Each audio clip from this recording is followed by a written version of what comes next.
중세시대의 독일에 슈피겔이라는 기인이 있었습니다. 한 마차 여행자가 빠른 속도로 달리다가 슈피겔 앞에 마차를 멈추고 물었습니다.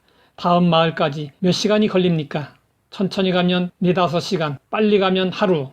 슈피겔은 이해하기 어려운 대답을 했습니다. 그러자 여행자는 장난치는 줄 알고 화가 나서 전보다 더 속도를 내어 달렸습니다. 그러다가 거친 길에서 마차 바퀴의 굴대가 부러지고 말았습니다. 마차를 수리하느라 늦어져 다음 마을에 도착한 때는 한밤중이었습니다. 슈피겔이 말한 대로 빨리 가다가 하루가 걸리고 만 것입니다. 서두르지 말라는 교훈을 주는 이야기입니다.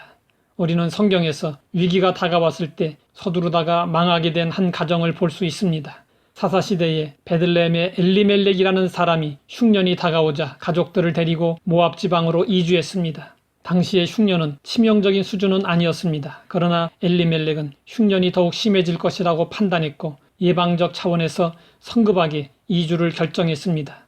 엘리멜렉은 적극적인 사람이었고 아내나 가족에 대한 책임감이 강한 사람이었습니다. 아내와 가족들을 어려움 가운데 내버려두지 않겠다는 생각으로 재빨리 재산을 정리하고 모압 지방으로 이주를 했습니다. 엘리멜렉은 자기의 결정이 지혜롭다고 확신했을 것입니다. 그의 가족이 모압으로 이주하는 모습을 보면서 주변에서 부러워하는 사람도 있었을 것입니다. 엘리멜렉은 살기 위해서 모압으로 갔습니다. 그러나 그는 그곳에서 죽고 말았습니다. 생사의 문제는 전적으로 하나님께 달린 것입니다. 아무리 살려고 발버둥 쳐도 하나님이 도와주시지 않으면 죽을 수밖에 없는 것입니다. 엘리멜렉은 살고자 했지만 죽고 말았습니다. 어려울 때일수록 신중해야 합니다. 내 지식과 경험을 앞세워 성급하게 결정하지 말아야 합니다. 아브라함도 가나안 땅에 흉년이 들었을 때 애굽으로 이주한 적이 있었습니다. 가나안은 하나님이 주시겠다고 약속하신 땅입니다. 그러므로 가나안은 영적으로 주 안에 있는 것을 의미합니다. 하나님의 백성은 항상 가나안, 즉 주 안에 머물러야 합니다. 그러나 아브라함은 성급하게 애굽으로 이주했다가 바로에게 아내를 빼앗기는 수모를 당했습니다. 이삭 때도 가나안 땅에 흉년이 들었습니다. 이삭도 애굽으로 내려가려 했습니다. 그때 하나님은 이삭에게 애굽으로 내려가지 말라고 말씀하셨습니다. 이삭이 하나님의 명령에 순종했을 때 그는 흉년이 든 그 해에 농사하여 100배나 얻었습니다. 하나님이 하신 것입니다. 하나님은 환경을 초월하여 복을 주십니다. 아무리 흉년이 들고 불황이 다가와도 하나님이 도우시면 100배나 얻는 역사가 일어납니다. 모든 일의 배후에는 하나님이 계십니다. 우리의 미래는 계산대로 되는 것이 아니라 전적으로 하나님의 손에 달려 있습니다.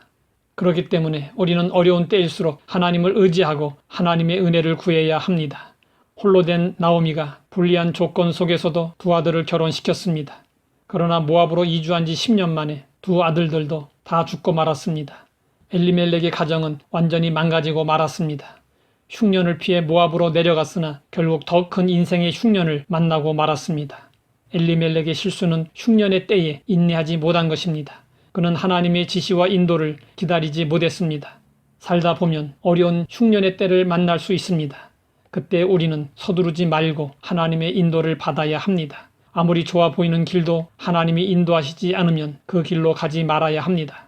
하나님의 인도를 받는 모델은 광야길을 인도한 구름 기둥을 따라 움직였던 이스라엘의 광야 교회입니다. 구름이 성막 위에서 떠오를 때에는 이스라엘 자손이 그 모든 행진하는 길에 앞으로 나아갔고 구름이 떠오르지 않을 때에는 떠오르는 날까지 나아가지 아니하였으며 하나님이 앞서가셔야지 우리가 앞서가면 안 됩니다. 우리는 앞서 행하시는 하나님을 따라서 인생길을 걸어가야 합니다. 하나님 아버지, 지금 우리는 어려움을 만났습니다. 하지만 하나님이 함께 하심을 감사합니다. 어려운 때를 지날 때 서두르지 않고 하나님을 의지하며 하나님의 인도를 받기 원합니다. 보는 것으로 행하지 아니하고 오직 믿음으로 행할 수 있게 하옵소서. 예수님의 이름으로 기도드립니다.